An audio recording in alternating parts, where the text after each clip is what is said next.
북한의 미사일 위협에 따른 한반도 위기감이 고조되면서 국내 관광업계가 또 한 번 혼란에 빠졌습니다.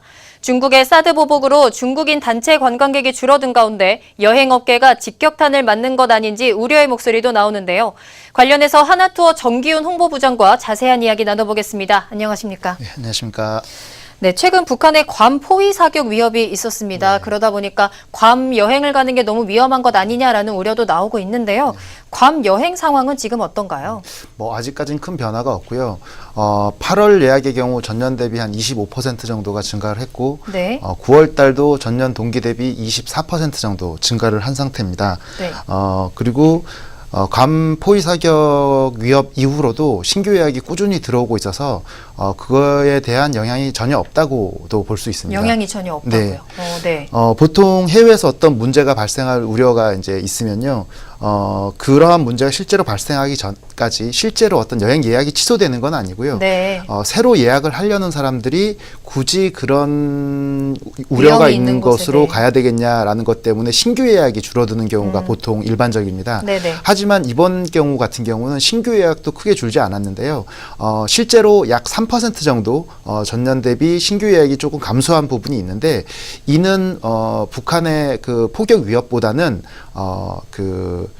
성수기가 끝나감에 따라 발생하는 예약의 감소로도 볼 수 있습니다. 그렇기 때문에 북한의 위협 때문에 그 별다른 변화는 없는 것으로 저희는 보고 있고요. 실제로 북한이 괌에다가 이제 직접 미사일을 쏘겠다는 것도 아닌 상태고, 그러니까 네네. 주변 공해상으로 이제 미사일을 쏘겠다는 위협이고요. 그랬을 경우에 미국에서는 북한을 직접 타격도 하겠다라는 얘기가 나오고 있는 상황이기 때문에 네네. 괌보다는 오히려 한반도가 더 위험하지 않겠느냐라는 얘기까지 나오는 상황이라 괌 쪽에는 특별한 이상은 없는 것으로 보고 있습니다. 좀 우려의 목소리는 많이 나오고 있는데 여행업계에 거의 영향이 없다는 게 조금 놀랍기도 한데요. 그렇다면 괌 현지에서의 반응은 어떻습니까?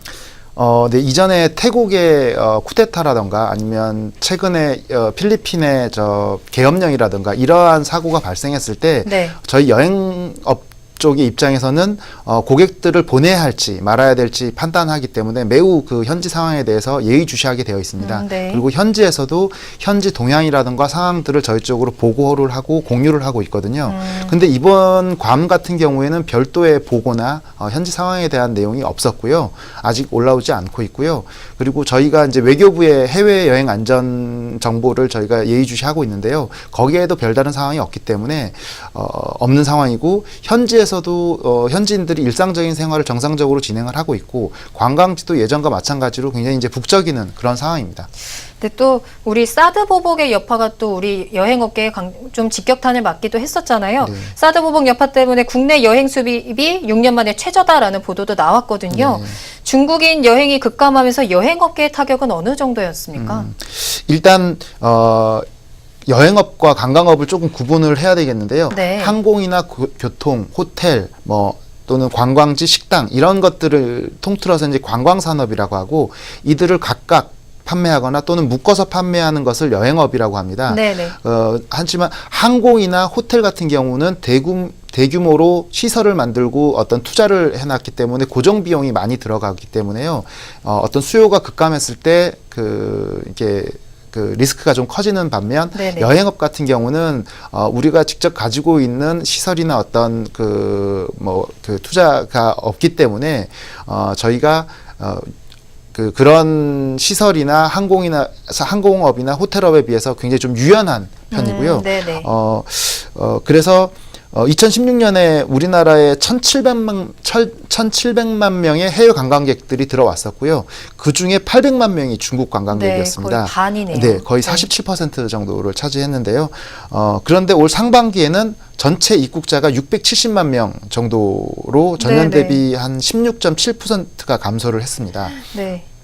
꾸준히 증가하던 중국 관광객이 사드 보복으로 인해 가지고 올해 3월부터 전년 대비 마이너스로 돌아섰고요. 지난 6월 달 같은 경우에는 전년 동기 대비 마이너스 66% 정도 감소할 정도로 중국 관광객들이 줄어들었습니다. 중국 사드 보복으로 인해서 중국 관광객들이 들어오지 않으면서 중국 관광객들을 대상으로 하는 인바운드 여행사들은 일감이 없어졌기 때문에 직원들이 휴직을 하거나 네. 또는 폐업을 하는 최악의 경우 폐업을 하는 여행사까지도 발생하고 있습니다. 하지만 이게 여행업계 전반적인 어떤 문제는 아니고요. 네네. 그러니까 중국 여행객들을 상대로 하는 여행사들만 이런 문제가 있고 반면 오히려 면세점이나 호텔 그리고 이 관광객들 상대하는 식당 그다음에 관광지 이런 곳들에 이제 피해가 굉장히 큰 상황입니다. 특히 중국 단체 관광객들을 상대로 하는 여행사들 단체 관광객들을 상대로 하는 면세점이나 호텔 같은 경우는 그 피해가 더 큰데요. 작년이나 그 이전에 중국 관광객들이 엄청나게 늘어날 것으로 네네. 예상을 하고 서울 시내의 호텔이라던가 면세점들을 그러니까 굉장히 많이 늘려놓은 상태거든요. 맞습니다. 그래서 네. 피해가 오히려 지금 더 큰 상황입니다. 그렇군요. 국내로 들어오는 중국 관광객 수는 확실히 줄었다고 말씀을 해주셨는데 반면에 출국자 수는 그래도 계속 늘고 있거든요. 우리 국내 여행업계는 좀 아웃바운드 중심인데 네. 큰 타격은 없는 건지 좀 짧게 부탁드리겠습니다. 네. 네. 일단 여행업은 크게 아웃바운드와 인바운드로 나눠지는데요. 네네. 우리 국민들이 나가는 것이 아웃바운드고 외국 관광객들이 들어오는 게 이제 인바운드인데요. 그러니까 인바운드 여행사 중에서도 중국 쪽으로만 상대하는 곳이 좀 피해가 크고요. 네네. 아웃바운드 쪽은 아직 많이 나가고 있기 때문에 별다른 피해는 없습니다. 네, 오늘 여기까지 듣겠습니다. 지금까지 하나투어 정기훈 부장과 이야기 나눠봤습니다.